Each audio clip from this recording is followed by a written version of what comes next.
The venipuncture tubing is composed of various pieces, including the white push valves, gray adapter with bleeder valve,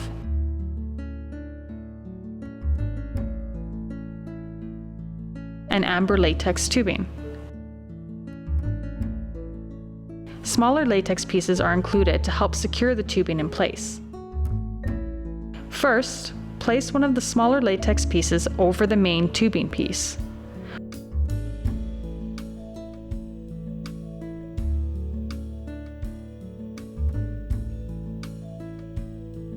Fold the tubing back slightly, as this will make it easier to place over the push valve. Make sure the tubing is placed over the red end of the valve.